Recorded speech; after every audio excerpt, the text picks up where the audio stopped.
मैं दीपू मिश्रा और आज मैं आपको पढ़ाने जा रहा हूँ प्रेजेंट इंडेफिनिट टेंस का इंट्रोगेटिव सेंटेंस। तो ध्यान ये दीजिए, इंट्रोगेटिव सेंटेंस मतलब होता है प्रश्नवाचक वाक्य। There are two kinds of interrogative sentence. चाहे तो आप इसे काइंड्स बोलिए, चाहे तो आप इसे शॉर्ट्स बोलिए, चाहे तो आप इसे टाइप्स बोलिए। ठीक है, तीनों की हिंदी अर्थ केवल प्रकार ही होता है। देखिए, पहला जो होता है उसका नाम है एच वी टाइप और जो दूसरा होता है उसका नाम है डब्ल्यू एच टाइप। जो पहला होता है एच वी टाइप, उसका दूसरा नाम चाहे उसे एच वी टाइप बोलो और चाहे तो उसे यस नो टाइप क्वेश्चन बोलो। ठीक है, फिर ये दो प्रकार है। किसके प्रकार ये दे रहे हैं? ये दोनों जो प्रकार हैं ये इंट्रोगेटिव सेंटेंस के प्रकार हैं। ठीक है, अब हम इसमें से पहला पढ़ेंगे एच वी टाइप क्वेश्चन। क्या पढ़ेंगे? H we type question. अच्छा, एच वी टाइप क्वेश्चन पढ़ने से पहले ये तो जान लीजिए कि ये इंट्रोगेटिव सेंटेंस होता क्या है। ये इंट्रोगेटिव सेंटेंस होता क्या है, तो ये ध्यान रखना। इसकी हिंदी क्या दिख रही है आपको? प्रश्नवाचक। क्या दिख रही है? प्रश्न और वाचक। मतलब प्रश्नवाचक वाक्य, मतलब कि ऐसा वाक्य, ऐसा वाक्य, ऐसा वाक्य, ठीक, ऐसा वाक्य जो प्रश्न मतलब होता है प्रश्न, वाचक मतलब होता है वाचक, मतलब पूछने वाला, ये कहने वाला, बताने वाला, कुछ भी कह सकते हैं। तो ऐसा वाक्य जो प्रश्न पूछता है, ऐसा वाक्य जो प्रश्न पूछता है वही होता है प्रश्नवाचक वाक्य। ठीक है, a sentence that asks a question is called interrogative sentence. ठीक, ये बात आपको समझ में आई होगी। जैसे तुम कहाँ जा रहे हो, तो इस वाक्य में प्रश्न पूछा जा रहा है कि कहाँ जा रहे हो, मतलब इसमें प्रश्न पूछा जा रहा है। और जब आपसे ये पूछा जाएगा कि ये जो सेंटेंस है ये किस प्रकार का सेंटेंस है, तो आप कहेंगे कि सर इस सेंटेंस में प्रश्न पूछा जा रहा है कि तुम कहाँ जा रहे हो या आप कहाँ जा रहे हैं। तो ऐसा वाक्य जिसमें प्रश्न पूछा जाता है वो इंट्रोगेटिव सेंटेंस होता है। ठीक है, अब हम पहला पढ़ेंगे एच बी टाइप या यस नो टाइप क्वेश्चन। तो देखिए, अब जब हम पहला ये पढ़ेंगे एच बी टाइप क्वेश्चन या यस नो टाइप क्वेश्चन, तो पहला क्वेश्चन ये होगा हमारा कि पहले मुझे ये समझना है कि एच बी टाइप होता क्या है। तो ध्यान दीजिए, ऐसे वाक्य जो क्या अथवा हेल्पिंग वर्ब से प्रारंभ होते हैं उन्हें एच बी टाइप क्वेश्चन कहते हैं। ऐसे वाक्य जो क्या अथवा हेल्पिंग वर्ब से प्रारंभ होते हैं उन्हें एच बी टाइप क्वेश्चन कहते हैं। मतलब यही बता रहा है कि कोई भी वाक्य हो, कोई भी वाक्य हो, यदि हिंदी की बात की जा रही है, हिंदी वाक्यों की बात की जाएगी, हिंदी वाक्यों की बात की जाएगी, तो उसमें क्या आएगा। और यदि इंग्लिश सेंटेंस की बात की जाएगी, इंग्लिश में सेंटेंस की बात की जाएगी, तो वो हेल्पिंग वर्ब से प्रारंभ होगा। हिंदी में आपका वाक्य क्या से प्रारंभ होगा और इंग्लिश में आपका वाक्य हेल्पिंग वर्ब से प्रारंभ होगा। ठीक है, अब हेल्पिंग वर्ब कौन सा लगेगा वो उस वाक्य पे डिपेंड करेगा कि वो वाक्य किस टेंस में है। जिस टेंस में वो वाक्य रहेगा उसी टेंस का हेल्पिंग वर्ब लगेगा। ठीक है, चलो हम अब सीखते हैं करना। तो स्ट्रक्चर देख रहे हैं आप, यहाँ पर लिखा है स्ट्रक्चर। स्ट्रक्चर क्या होता है मैं हालांकि पहले ही बहुत बार बता चुका हूँ।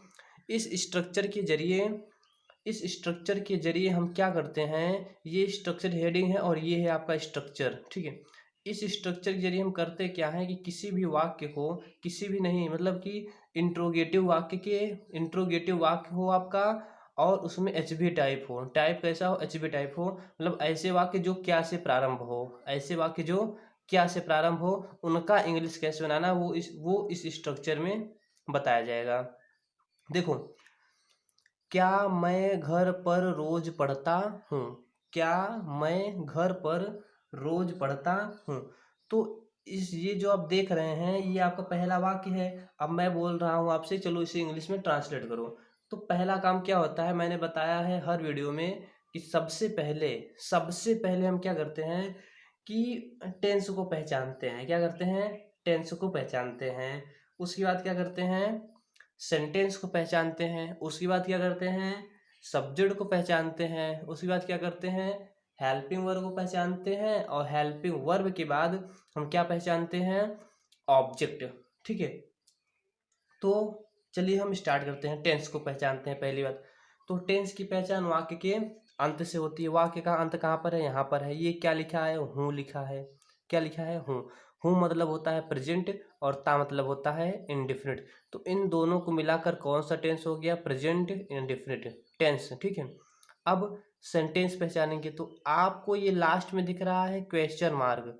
एक पहचान तो ये हो गया कि क्वेश्चन मार्क देखकर ही आप जानेंगे कि ये इंट्रोगेटिव सेंटेंस है। और दूसरा आप पढ़ लीजिए, क्या मैं घर पर रोज पढ़ता हूँ। आप किसी से पूछ रहे हैं या आप किसी से पूछ रहे हैं या आप खुद से पूछ रहे हैं कि क्या मैं घर पर रोज पढ़ता हूँ।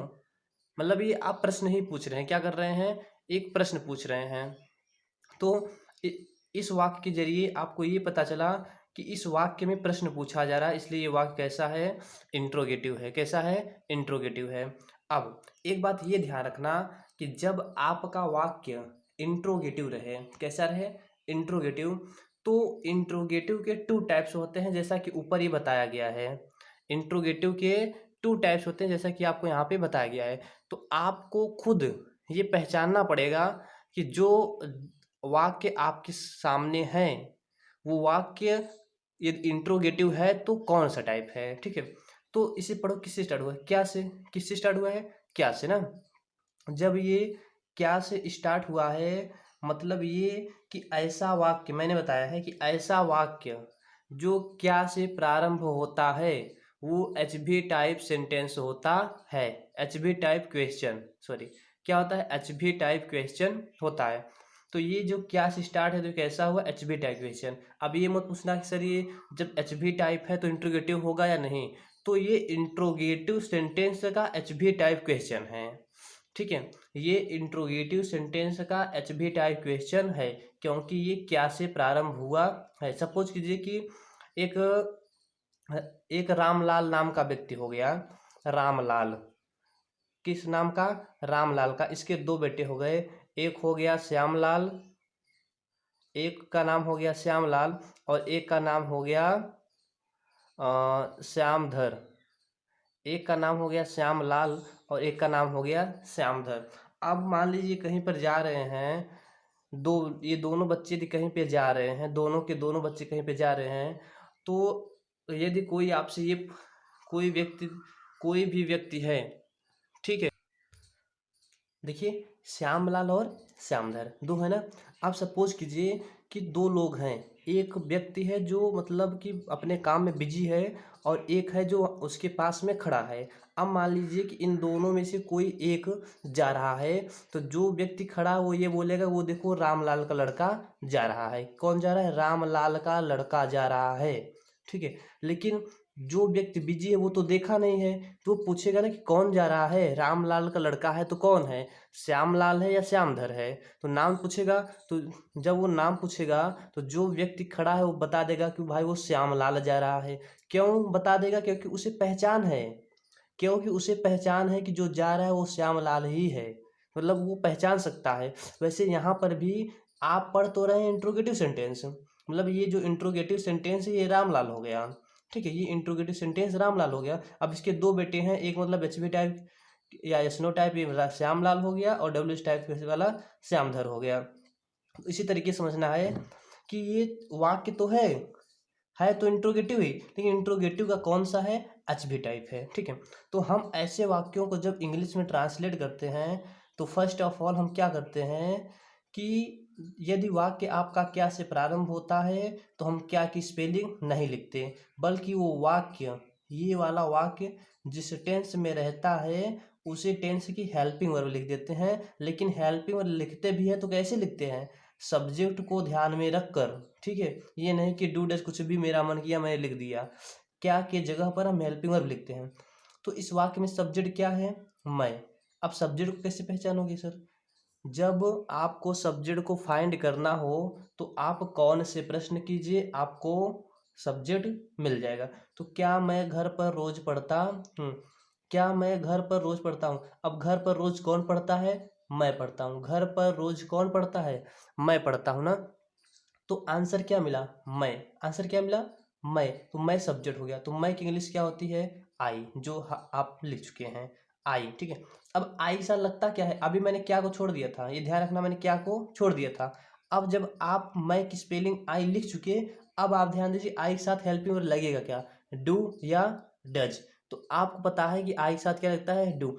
अब इस क्या को जो मैं अभी छोड़ा था, अब इस क्या को मैं ले रहा हूँ और इसके पहले आई के पहले मैंने क्या लिख दिया, डू लिख दिया।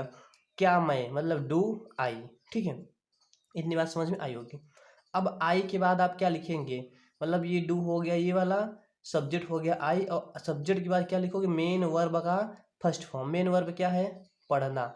मैंने पिछली वीडियो में बताया था, फिर भी बता रहा हूँ कि मेन वर्ब वाक्य के अंत में होता है। अब वाक्य के अंत का मतलब ये नहीं है सर कि हूँ होगा, हूँ अक्षर है, हूँ क्या है, अक्षर है। मेन वर्ब किस में होगा, शब्द में होगा, लास्ट वाक्य के अंतिम वाला शब्द ही मेन वर्ब होता है। तो ये है पढ़ना, ये क्या है, पढ़ना। पढ़ना वाक्य का अंतिम शब्द है, पढ़ना क्या हो जाएगा, मेन वर्ब। पढ़ना क्या होता है, रीड, मैंने लिख दिया। अब पढ़ना पहले क्या है, ये रोज। अब रोज की स्पेलिंग यदि आप चाहो तो रीड के बाद भी लिख सकते हो, या वाक्य के पहले लिख सकते हो, या वाक्य के अंत में लिख सकते हो, गलत नहीं होगा। इसलिए मैंने क्या किया है, इसको अंत के लिए, अंतिम के लिए छोड़ दिया है। तो पढ़ना के पहले क्या है, पर की स्पेलिंग एट, और पर के पहले क्या है, घर, घर की स्पेलिंग हमने लिखा होम, और इस रोज की स्पेलिंग को मैंने छोड़ दिया था लास्ट में लिखने के लिए, मैंने लिख दिया डेली। और specially one thing, question mark. ठीक है, ये मैंने लगा दिया। अब है, क्या तुम सड़क पर गाड़ी चलाते हो। पहली बार टेंस की पहचान, हो मतलब प्रेजेंट टेंस, ते मतलब इंडेफिनिट टेंस, दोनों को मिलाकर हो गया प्रेजेंट इंडेफिनिट टेंस। अब पहचानेंगे वाक्य आपका कैसा है, अफर्मेटिव है या निगेटिव है या इंट्रोगेटिव। आप देख रहे हैं क्वेश्चन मार्क, कुछ सोचने की, कुछ सोचना ही नहीं है।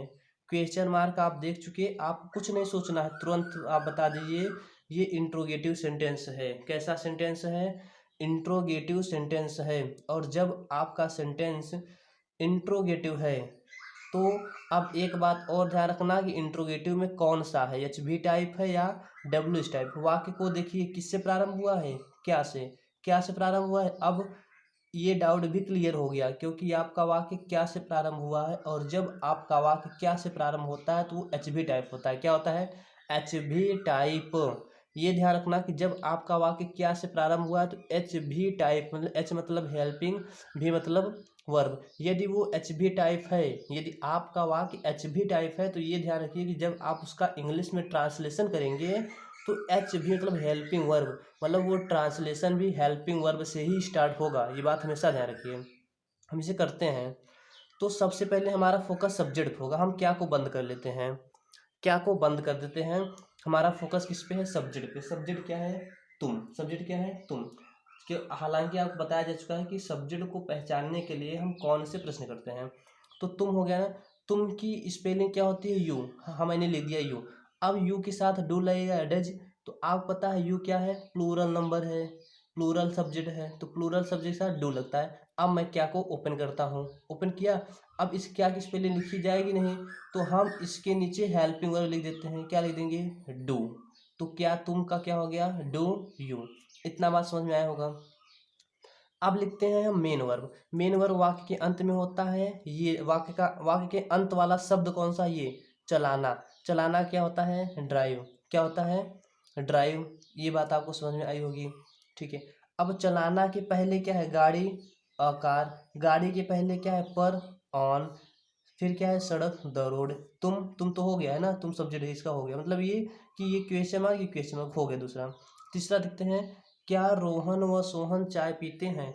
ये लास्ट वाला क्या है मतलब क्या है, प्रेजेंट टेंस। ते मतलब क्या है, इंडिफरेंट। दोनों को मिलाकर प्रेजेंट इंडिफरेंट टेंस। वाक्य पहचानो, सर ये क्वेश्चन मार्क मतलब इंट्रोगेटिव सेंटेंस। अब इंट्रोगेटिव का कौन सा है ये आपको पहचानना है। देखो किससे प्रारंभ हुआ है, क्या से, मतलब ये HB टाइप है। ठीक है, अब हम इसे करते हैं। जब वाक्य आपका क्या से प्रारंभ हुआ है, मैंने कहा था कि यदि आपका वाक्य क्या से प्रारंभ हो तो हम क्या की स्पेलिंग नहीं लिखते। चलो हम क्या करते हैं, क्या को बंद कर देते हैं। देखते हैं, चाय कौन पीते हैं। हमने कहा चाय कौन पीते हैं, तो आप कहेंगे सर रोहन व सोहन, मतलब दो लोग हैं, दोनों लोग चाय पीते हैं ना। दो लोग हैं, दोनों लोग क्या करते हैं, चाय पीते हैं। तो आंसर में आपको रोहन और सोहन मिला, तो ये आपका सब्जेक्ट हो गया। पहले लिख लीजिए रोहन एंड सोहन। अब सब्जेक्ट क्या है, कितने नेम है इसमें, दो नेम है, मतलब प्लूरल सब्जेक्ट हो गया। यदि एक नेम होता तो सिंगुलर होता, दो नेम है, प्लूरल सब्जेक्ट हो गया। जब प्लूरल सब्जेक्ट हो गया तो रोहन और सोहन के साथ आप क्या लगाते हैं, डू लगाएंगे। रोहन और सोहन के साथ नहीं, ये दो नेम है और दो नेम प्लूरल सब्जेक्ट हो गया, इसलिए आप डू लगाएंगे। ठीक है, रोहन और सोहन की बात नहीं है, कोई भी नेम हो। ठीक, तो आप इसके साथ क्या लगाएंगे, डू। तो अब हम धीरे से क्या को ओपन करते हैं, और क्या हम जानते हैं क्या के नीचे भी कुछ लिखा नहीं गया था, तो इसके साथ डू लगाएंगे हेल्पिंग वर्ब। तो हमने क्या लिख दिया इसके नीचे, डू। तो क्या रोहन व सोहन का हो गया, डू रोहन एंड सोहन। अब इतना पूरा क्लोज कर दीजिए। अब केवल देखिए चाय पीते हैं, तो अब आप लिखेंगे मेन वर्ब। मेन वर्ब कहाँ पे होता है, वाक्य के अंत में, ये वाला। तो पीना का क्या होगा, टेक, और चाय क्या होगा, द टी। एक बात ध्यान रखना कि हमने पीने पीना का ड्रिंक आपको पता है, ड्रिंक का हमने टिक क्यों लिखा है, तो एक बात ध्यान रखना, कोई भी पेय पदार्थ हो, पेय पदार्थ मतलब पीने योग्य पदार्थ हो, यदि आप उसे पी रहे हैं और वो मतलब कि फूक कर, जैसे होता है ना फूक कर, मतलब कुछ भी हो, यदि आप उसे फूक कर पी रहे हैं तो आप उसे पीते नहीं हैं। वह आप उसे पीते तो हैं, लेकिन वहाँ पर आप ड्रिंक नहीं बल्कि टेक का प्रयोग करेंगे। कुछ भी यदि आप उसे फूक कर पी रहे हैं, तो मतलब थोड़ा थोड़ा पी रहे हैं, चख कर पी रहे हैं, तो उसके लिए आप ड्रिंक का नहीं बल्कि टेक का प्रयोग करेंगे। ठीक, देखिए, क्या वह मंदिर में पूजा करती है मतलब होता है प्रेजेंट, टी मतलब होता है इंडिफिनिट, दोनों को मिलाकर हो गया present indefinite tense. Question mark दिख रहा है मतलब इंट्रोगेटिव सेंटेंस है, क्या से प्रारंभ हुआ इसलिए एचबी टाइप सेंटेंस है, एचबी टाइप क्वेश्चन है। ठीक है, जब आपका वाक्य क्या से प्रारंभ होता है तो आप क्या की स्पेलिंग नहीं लिखते हैं, बल्कि क्या उसकी जगह पर हेल्पिंग वर्ब लिख देते हैं, जिस भी टेंस का होता है। आप कोई भी वाक्य करेंगे तो सब पहला फोकस आपका सब्जेक्ट होना चाहिए करते समय। ठीक है, ट्रांसलेट करते समय आपका पहला फोकस सब्जेक्ट पे होना चाहिए कि सब्जेक्ट सिंगुलर है या प्लूरल। हमने क्या को बंद कर लिया, वह को केवल देखा, तो वह की स्पेलिंग क्या होती है, सी। ठीक है, वह की स्पेलिंग क्या होती है, सी। तो सी क्या है, सिंगुलर नंबर है, और सिंगुलर नंबर के साथ डैश लगता है। तो अब हमने क्या ओपन किया और सी के पहले हमने लिख दिया डैश, तो डैश सी, क्या वह डैश सी। हमने दोनों को बंद कर लिया और हमने ध्यान दिया कि मेन वर्ब, मेन वर्ब क्या है, पूजा करना। मेन वर्ब क्या है, पूजा करना। तो पूजा करना की स्पेलिंग हमने लिखा वर्शिप, और पूजा करना के पहले क्या है, मे की स्पेलिंग इन, इनके मे के पहले क्या है, मंदिर, इसकी स्पेलिंग हमने लिखी टेम्पल। एक बात है ना, हमने बताया कि ट्रांसलेशन का एक रूल होता है कि सबसे पहले हम क्या लिखते हैं, सब्जेक्ट, मतलब ये क्या वह हो गया ना, इन दोनों के लिखने के बाद, इन दोनों को लिखने के बाद हम कहाँ जाए, वाक्य अंत में जाएंगे और अंत से ऐसे ऐसे ऐसे चले जाएंगे यहाँ तक, और हमारा ट्रांसलेशन हो जाएगा। ठीक है, एक बात ध्यान रखना, आपको हेल्पिंग वर्ब याद करने का इजी तरीका बता रहे हैं। हेल्पिंग वर्ब किसके साथ क्या लगेगा, ये इजी तरीका है। सिर्फ सब्जेक्ट याद कर लेना कि सब्जेक्ट कौन सा सिंगुलर है कौन सा प्लूरल है, ये याद रखना हो गया। जैसे आप जानते हो कि जो मेन वर्ब का फर्स्ट फॉर्म होता है वो प्लूरल नंबर में, जैसे ये लिखा है ना D O, do, do means क्या होता है, करना, ये आपका हेल्पिंग वर्ब है। ठीक है, ये आपका क्या है, हेल्पिंग वर्ब। तो डू मीन्स होता है करना ना। तो बताओ डू में वर्ब का कौन सा फॉर्म है, तो आप बोलोगे सर वर्ब का फर्स्ट फॉर्म है। कौन सा फॉर्म है, फर्स्ट फॉर्म है। और आपको पता है कि वर्ब का जो फर्स्ट फॉर्म होता है वो किस में होता है, प्लूरल नंबर में होता है। किस में होता है, प्लूरल नंबर में होता है। वर्ब का जो फर्स्ट फॉर्म होता है वो प्लूरल नंबर में होता है। और जब वर्ब का फर्स्ट फॉर्म प्लूरल नंबर में होता है मतलब कि डू भी क्या है, प्लूरल है। और जब डू प्लूरल है तो ये, जब डू प्लूरल है तो किसके साथ आएगा, प्लूरल सब्जेक्ट के साथ आएगा। किसके साथ आएगा, प्लूरल सब्जेक्ट के साथ आएगा। इसीलिए आपको पढ़ाया जाता है कि प्लूरल सब्जेक्ट के साथ डू का प्रयोग होगा। अब मैंने बताया था कि सिंगुलर, इसे सिंगुलर कैसे बनाओगे, इसी में क्या जोड़ दोगे, ईएस। क्या जोड़ दोगे, ईएस। और जब आपने इसी में ईएस जोड़ दिया तो ये प्लूरल से क्या बन गया, सिंगुलर। क्या बन गया, सिंगुलर। और इसीलिए इसीलिए बताया जाता है कि सिंगुलर सब्जेक्ट के साथ क्या लगाओगे, डज लगाओगे। ठीक, इतनी बात समझ में आई। और ईएस जोड़ दिया आपने तो ये वर्ब का फिफ्थ फॉर्म बन गया, और वर्ब का फिफ्थ फॉर्म ऐसे किस में होता है, सिंगुलर नंबर में होता है।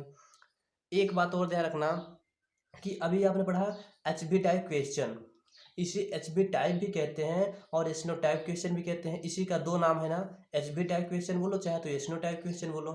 तो HB टाइप क्वेश्चन क्यों कहते हैं ये तो आपको पता है, क्योंकि वो मतलब जो होता है मतलब जैसे ये सेंटेंस हो गया, इसे जब हम इंग्लिश ट्रांसलेट करते हैं तो हेल्पिंग वर्ब से स्टार्ट होता है। किससे स्टार्ट होता है? Helping verb. जैसे देखो डस से स्टार्ट हुआ है, डू से स्टार्ट हुआ है पीछे वाले वीडियो, पीछे वाले सेंटेंस में।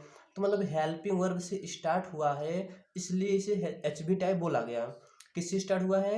हेल्पिंग वर्ब से, इसलिए HB टाइप बोला गया। ये तो आपको पता, लेकिन एसनो टाइप क्यों बोला गया?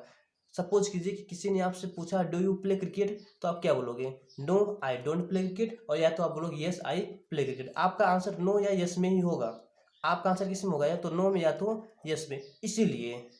इसीलिए बोला गया इसे यस नो टाइप क्वेश्चन। ठीक है, मैंने कहा कि डस सी प्ले, डस सी रीड, डस सी रीड, तो आप बोलोगे यस, यस सी रीड, यस सी रीड्स।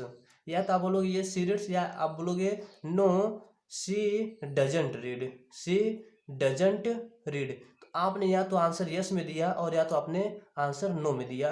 मतलब कि आपका जो आंसर होगा वो या तो यस में होगा या तो नो में होगा, इसीलिए इसे यस नो टाइप क्वेश्चन भी बोला गया। हालांकि आपको ये प्रेजेंट इंडेफिनिट टेंस का इंट्रोगेटिव सेंटेंस समझ में आया होगा। आपको जो भी ना समझ में आया हो आप उसे कमेंट सेक्शन में पूछ सकते हैं, ठीक है। और साथ ही जो भी आपके पास डाउट्स है उन डाउट्स को आप पूछ सकते हैं कमेंट सेक्शन में। Okay, thank you.